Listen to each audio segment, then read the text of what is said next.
One sample is labeled red and the other green. Cytogenomics requires one reference array for each slide, and it can be any array of the slide. Now that we've seen how the slides must be set up for a single-cell analysis workflow, let's look at how to run this type of workflow in cytogenomics. We start on the program's analysis workflow screen. Displayed on the left of the screen are the steps for setting up and starting the analysis workflow. The first step is to import the samples. The sample files are TIFF images from the microarray scanner. Click Select Samples, and browse to the folder that contains your sample file. I'm going to select this TIFF image, and then click Open. This dialog box is confirming that the image I am importing contains 8 arrays on a single slide. In order to configure the slide with the correct references and sample information, mark this checkbox labeled Choose Reference Manually. Then click Add Images, and the single cell configuration dialog box opens.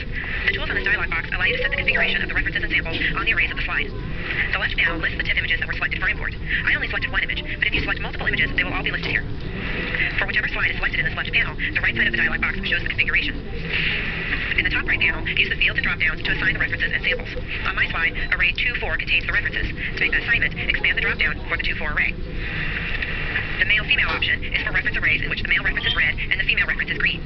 The female-male option is for the opposite labeling, green for male and red for female. For my slide, I need to select female-male.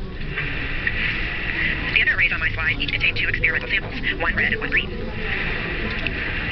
For experimental samples, make sure the experimental sample option is selected in the drop-down. For any arrays that you do not want included in the workflow, use the drop-down to select the Do Not Use option.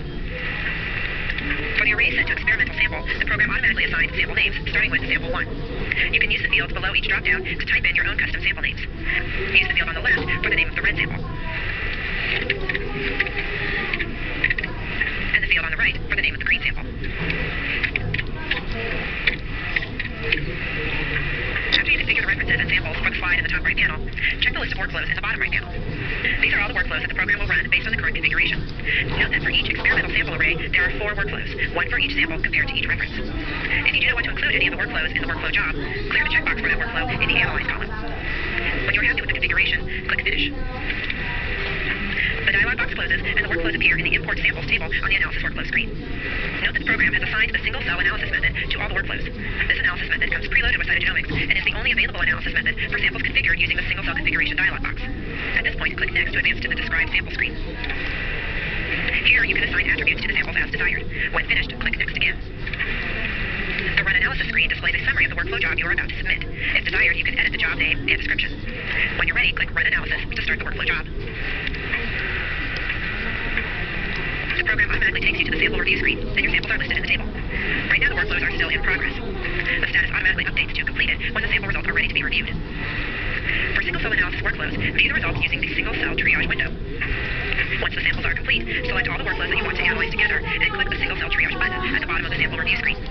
See the Cytogenomics Help System for more information on single-cell triage.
Multiple Sample Triage View for Cytogenomics 4.0 offers a variety of ways to analyze and work with results from multiple microarrays in the same viewing window. You can open up to 8 arrays that were all analyzed using the same analysis method. I have open here in Triage View the results for 2 CGH SIP arrays. In this video tutorial, I'm going to show you how to take advantage of the features in the new Triage View window so you can put aberration calls into a biological context to help you better interpret your data. Then I will walk you through the process of signing off on a sample, which finalizes the results and generates the sample reports. To give a quick overview of the elements of the Multiple Sample Triage View window, top is called the Command Navigator, and these buttons provide access to a variety of commands that you can execute in this window. We'll cover some of them over the course of this video. Many of the other tools for working with triage view data are located in the toolbar. We will also cover a few of these buttons as well. The other panels in the triage view window make up the genomic viewer. This panel at the top is the tab view, which offers a variety of different tables for viewing the results in different ways.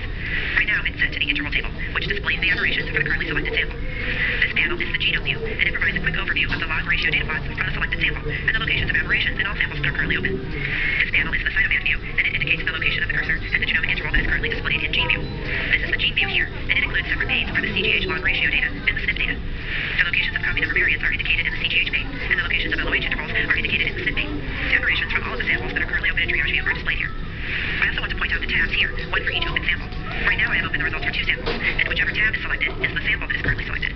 By default, the samples are identified in the tabs by their global display names. The colored square in each tab denotes the color that is used to signify that particular sample in this session of the triage view. For example, this log ratio data plot in the genome view is displayed in green, indicating that the data is for this sample. And the aberration displayed here in the gene view is also green, again because that aberration is located in that same sample. To change the color assigned to a sample, click directly on the square in the tab. Then click Change Color. The Select Color dialog box opens, and you can pick a new color for the sample using the tools provided. I'm going to pick one of these pinkish shades. Now click OK to apply the selection.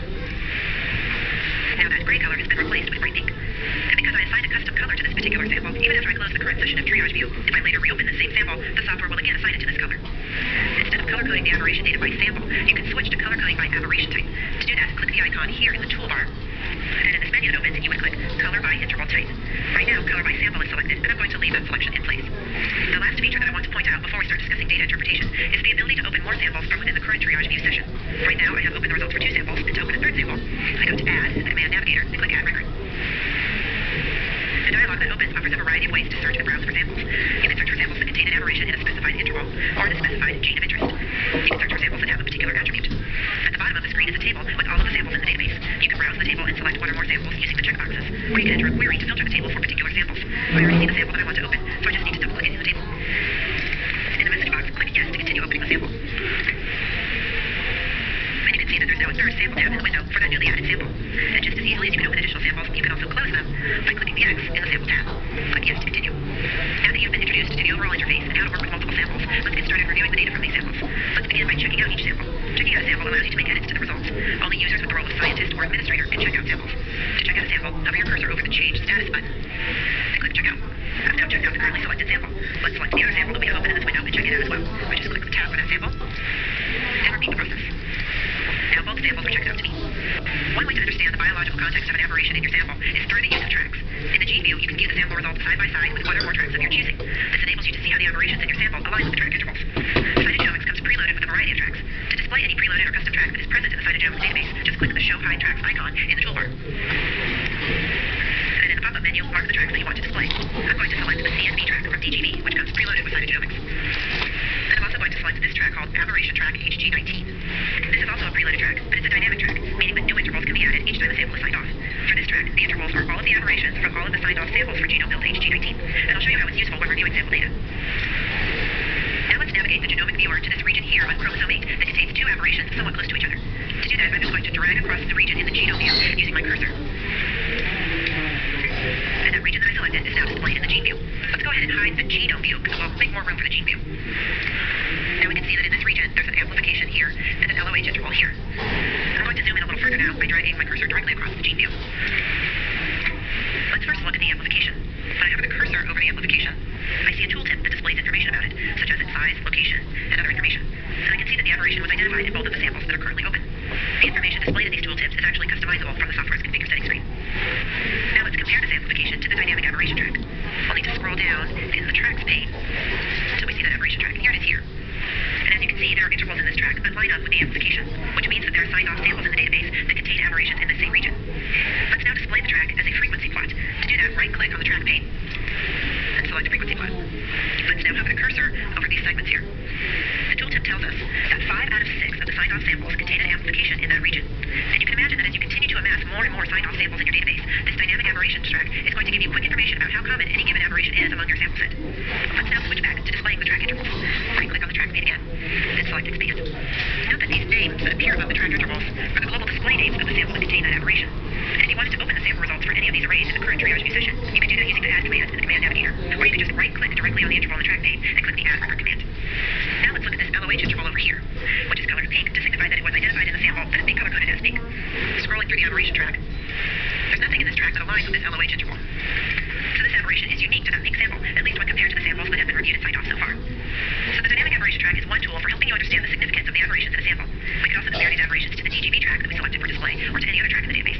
Another useful tool for interpreting aberrations is the gene name column here in the interval table. You can right-click on any of the entries in this column to access links to a variety of gene ontology databases, which can provide insight into the biological functions of the genes affected by an aberration. After using these tools to review an aberration, you may decide that you want to make an annotation of your own in the sample results. There are a number of different ways to do that. You can assign a classification to the aberration, you can add a note to the aberration, or you can add a note to the entire sample. If you use any of these methods, you will need to check in the sample or sign off on the sample before closing the triage view window in order to save your changes. Classifications are an especially useful and easy method for adding an annotation to an aberration. Classifications are pre-configured notes up to 70 characters in length that are set up by the lab director or administrator from the configure settings screen. To add a classification to an aberration, expand the drop-down list in the classification column of the interval table. Then mark the classifications that you want to apply. Then click OK. Classifications provide a convenient way to locate similar aberrations among samples, and you can even set up dynamic tracks that contain all aberrations of the same classification. Another feature that can be accessed from the interval table is the ability to suppress aberrations. To suppress an aberration, mark the checkbox in the table's suppress column. Now, because this aberration is suppressed, it will not show up as an aberration interval in the final CIDR report when the sample is signed off. But if you find that you want to suppress multiple aberrations that all share a particular characteristic, then you don't need to mark individual checkboxes in the interval table. Instead, go up here to Change Call and click Suppress Unsuppress Intervals. In this dialog box, you then select between suppressing or unsuppressing aberrations, and then select the basis for identifying those calls. You can base it on aberration type, genes, state, size, classification, chromosome number, or alignment with a particular track. Based on the option that you select here, you then define the criteria in the bottom of the dialog box. For example, I'll select interval size. I can then define the size criterion here. Let's say I'm going to suppress anything smaller than 100 kb. Now when I click OK, the aberrations that meet that criterion are suppressed. I want to quickly go over one other way that you can suppress aberrations, and that is from the common, uncommon intervals table. This is another one of the tables available in the tab view. You can set the table to display either the common intervals among the samples or the uncommon intervals. There's a column here for each sample that is currently open. And if you mark this checkbox here, checkboxes become available in the sample columns. Marking these checkboxes suppresses that aberration in the particular sample. I'll suppress one of these as an example. In addition to suppressing aberrations, you can also edit the start and stop positions of an aberration and add new aberrations. Consult the software's help system for detailed instructions on those particular features. One more feature of the triage view that I want to cover in detail is the use of favorites. You can mark any genomic interval as a favorite region in that sample. Marking an interval as a favorite creates an easy way to navigate the gene view to that exact region. To mark the currently displayed region as a favorite, just click the star icon in the toolbar. And a message confirms that the interval has been added to the list of favorites for this particular sample. To access the favorites list, click the favorites tab in the tab view. Listed here is the favorite that I just added using the star icon, but there are other ways to create favorites. You can create favorites from a gene list or track that is present in the database, or you can select regions from an external file. Let's create some new favorites in this sample using an external gene list file. To do that, I first select External Gene List. Now click Import Genes to select. This brings up a dialog box where you can browse to the gene list file. Select the file and click Open. This next dialog box lists the genes from the selected file. Mark the ones that you want to add as favorites. I'll mark a couple here as an example. Now click Add to Favorites. This message lists exactly which intervals were added to the favorites list. You can click OK to close it. You can continue adding more genes or click Close to close this dialog. The genes are listed here on the Favorites tab, and the software automatically calculates for you the number of probes that cover that interval and their mean log ratio. To navigate to any of the favorites in this list, just click directly on that row, and the gene view displays that interval. Once the results have been fully reviewed and are ready to be finalized, the lab director signs off on the sample. Signing off locks the results and generates the final reports. Before signing off, and you have multiple samples open in triage view, make sure that the sample that you want to sign off is the one that is selected in the sample tab. Then with the appropriate sample selected, go to Change Status, then click Sign Off. The message box opens asking you to confirm that you want to sign off on the sample results. Click OK to continue.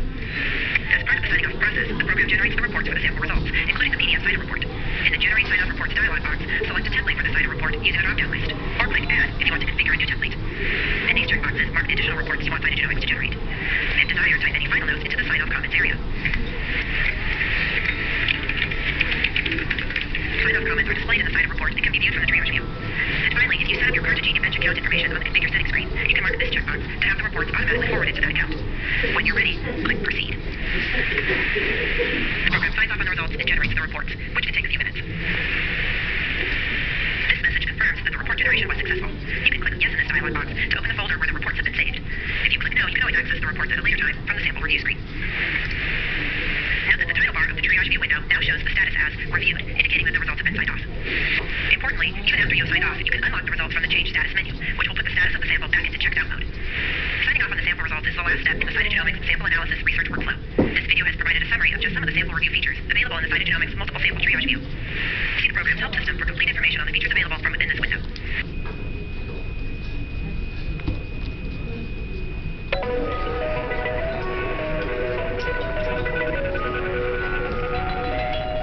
What is Whole genome sequencing is the gold standard for identifying the entire spectrum of genetic variations. There are some critical drawbacks. Whole genome sequencing is quite costly. Although the price of sequencing has gone down significantly in recent years, it can still cost upwards of $3,500 per sample.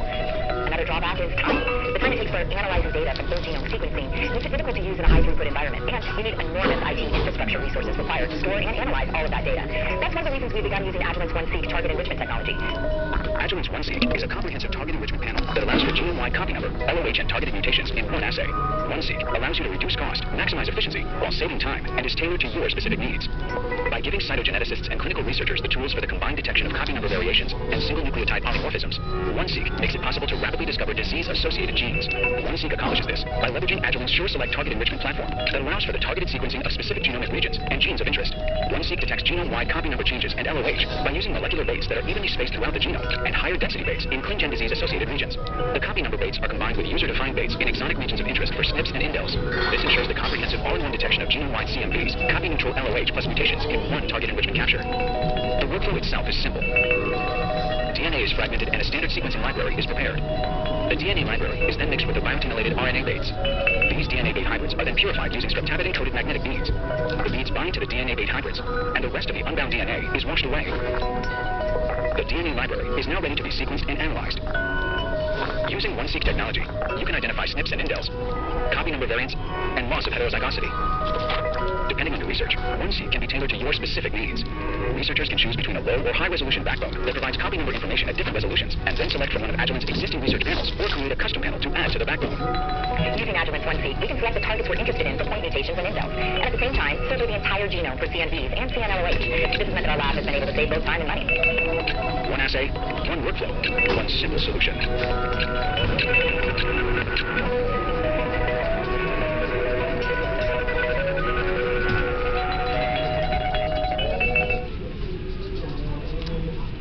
This video tutorial will cover track-based filtering, track-based annotations, and known variant reports in Agilent software SureCall. Track-based filtering was added in SureCall 2.0, and it exists in that version and all later versions.